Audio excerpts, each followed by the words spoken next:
Não pensem que justa causa é uma coisa legal de se fazer, mas isso não é legal nem para o empresário, nem para o empregado, nem para as pessoas que estão na empresa. Isso é um último recurso quando você tenta trazer a pessoa para o contrato de trabalho e ela realmente não segue o que precisa ser feito, ela não faz as obrigações dela. Então isso é muito chato. Muitas Aconteceu, vezes, né, Ayrton, é fruto até de uma contratação errada no passado ou de uma sim, gestão errada. Às vezes a gente acaba trazendo para a nossa empresa o pessoal da conspiração dos empregados zumbis. E aí não tem jeito mesmo. Ou hoje, também essa ausência, né, de regras, de políticas, de documentar. Então a pessoa sabe que você, dono de empresa, acaba sendo refém, né, dessa pessoa. E por mais que a gente não queira fazer uma justa causa, dono de empresa, se você deixar de fazer, você pode ser responsabilizado quando algo grave acontece. Imagina só, alguém vai lá e dá um soco na cara um empregado do outro. É justa causa, é justa causa. Deu um soco. Se a empresa não tomar providência e não fizer uma justa causa, amanhã ele resolver dar uma facada, a responsabilidade vai ser da empresa. Da empresa.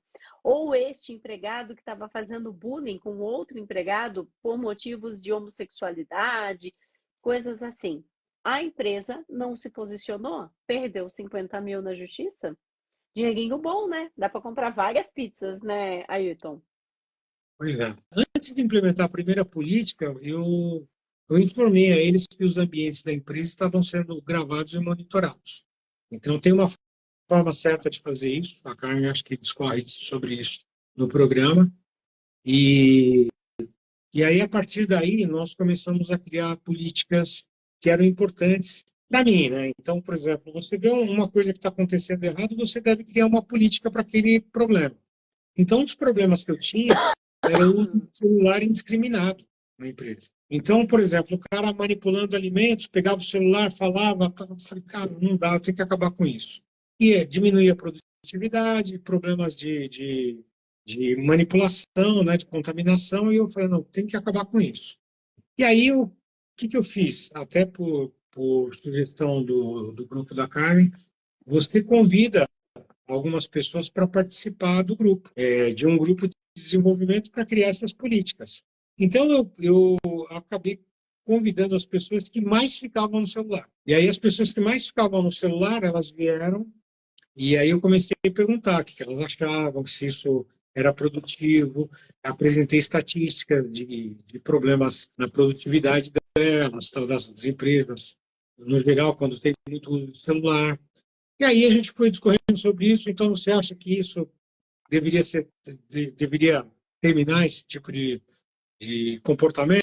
Ela, sim, pô, também acho. Então, vamos fazer aqui, ó, vou escrever então. Então, fulano aqui acha que isso deve, você também acha, tá, acho, tal. E a gente foi escrevendo, enfim, a gente saiu dali com um documento. E quando eu publiquei essa primeira política, eu publiquei dizendo que foi feita sobre a coordenação de um deles, né? A coordenação do grupo, e que a gente acabou escrevendo essas políticas que elas iam ser incorporadas para todos os empregados. Então, aí a gente começou com essa política, aí botei vários cartazes na empresa, dizendo do problema do uso de equipamentos eletrônicos.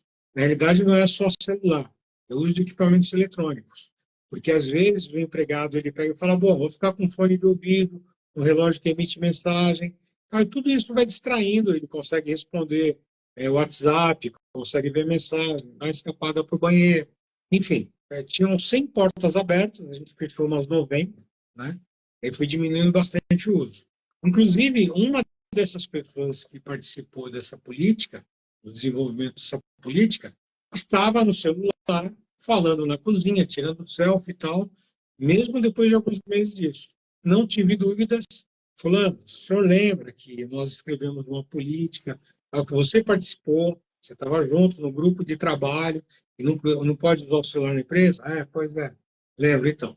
Você está divertido por usar o celular na realidade, já tinha algumas advertências, ele foi suspenso. Foi suspenso por um dia por conta de usar o celular na empresa. E, E ele reclamou? e a barbaridade, né? Reclamou e tal, mas não tinha o que fazer. Ele falou, eu estou errado, não tenho o que fazer. Então, Então, quando a gente documenta, a pessoa acaba aceitando, né? Porque fica contra mais fatos fácil. não tem argumentos. E quando você tem tudo documentado que realmente não se deve usar o celular, imagina, é uma questão de segurança, né? Uhum. Segurança, tanto para o teu cliente quanto para eles, para todo mundo. E quando você contrata alguém para trabalhar, você contrata alguém para trabalhar por 44 horas. Por isso que tudo é baseado no contrato de trabalho que você tem com o teu empregado. A pessoa foi contratada para trabalhar e não para ficar ao celular. Aí, então, um exemplo que eu sempre gosto de trazer: se a pessoa fica 10 minutinhos ao celular, só 10 minutinhos, né? Ao longo de uma semana, são 60 minutos. Isso já é 1 hora ao celular. Ao longo de um mês, você já tem aí uma pessoa ao celular 4 horas e meia. Ao longo de um ano, ela já está mais de 50 horas ao celular. Ou seja, ela tem mais de uma semana de férias que muitas vezes o dono de empresa não tem. Por isso que é tão importante você dirigir sua empresa. E aí, então, você falou uma coisa muito importante que eu quero colocar aí um holofote, né? Você disse o Uhum. seguinte: aparelhos eletrônicos. Muitas vezes o dono de empresa proíbe o celular, mas deixa a pessoa com fone de ouvido. Proíbe o celular, mas deixa a pessoa com o celular dentro do bolso. Proíbe o celular, mas deixa a pessoa carregando o celular.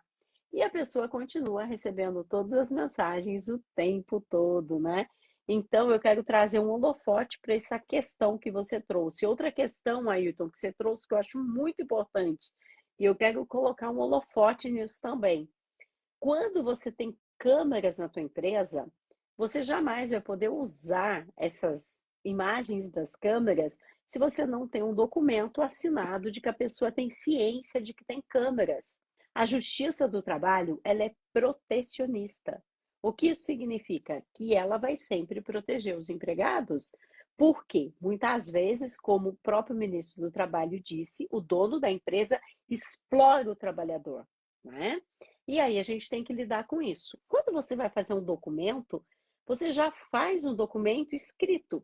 Esta empresa é monitorada por câmeras 24 horas, câmeras com imagens, com áudios que ficam salvas. Para quê? Para segurança e proteção do trabalhador. E eu já vi dono de empresa que ainda escreve, porque se você fizer alguma coisa errada, vai ser punido. Não, não faça isso, não dá um tiro no seu pé. Deixa bem claro e use a linguagem que os juízes vão gostar de ler nos seus documentos. Então, as câmeras, elas existem para segurança e proteção do trabalhador e é verdade. E é verdade. E então, todo mundo assina de que está ciente e você vai poder fazer uso dessas imagens de câmeras. E tem pessoas que talvez respondam aqui no vídeo: a empresa é minha, a câmera é minha, eu faço o que eu quero, ou então, mas tem imagens de que você está sendo filmado, não serve para nada, isso não é documento. Dono de empresa, você quer ter razão, você quer ter resultados, me conta, né?